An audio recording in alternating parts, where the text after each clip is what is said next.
Daily snarked despite earlier refutations by the Patriots and Robert Kraft that all the Rob Gronkowski trade rumors were completely false. They've still continued to swirl around Foxborough.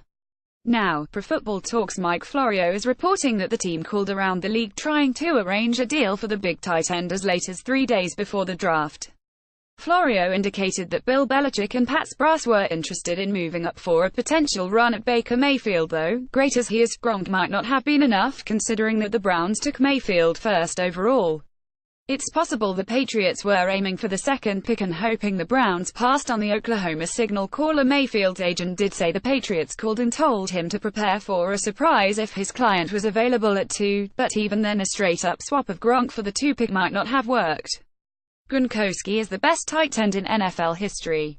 That part is clear, but given his injury history and soon-to-expire contract, the prospect of handing the Patriots a franchise passer like Mayfield to groom as Tom Brady's clear heir seems a bit hard to justify.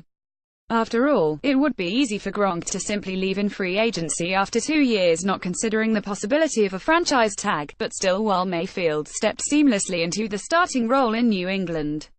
In fact, Gronk didn't even firmly commit to playing in 2018 as the article pointed out until 2 days before the draft began when these talks were being conducted. Any potential buyer faced a very real possibility of their shiny new acquisition simply walking out before he even put on a uniform.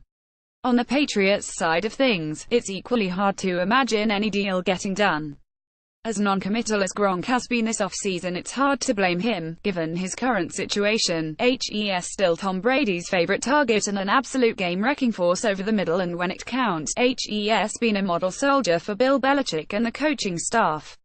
With the coach-owner-quarterback relationship already strained, it's almost impossible to see Bill Belichick cutting so hard against his quarterbacks and owners' wishes and dealing one of the team's brightest stars. Any Gronkowski trade would almost certainly have ignited an open, ugly civil war between the different camps, not a recipe for immediate success, no matter how you approach it. Besides, trading Gronkowski and throwing in extra first-round capital to move up into the top 5 picks just wouldn't make financial success.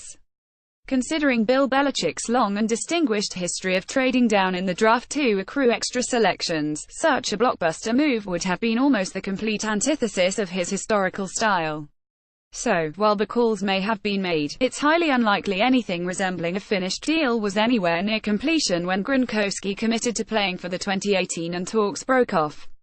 There was no reason for the Pats not to gauge a little market interest and see the potential value of their star, even if only for future reference in the event of a large change.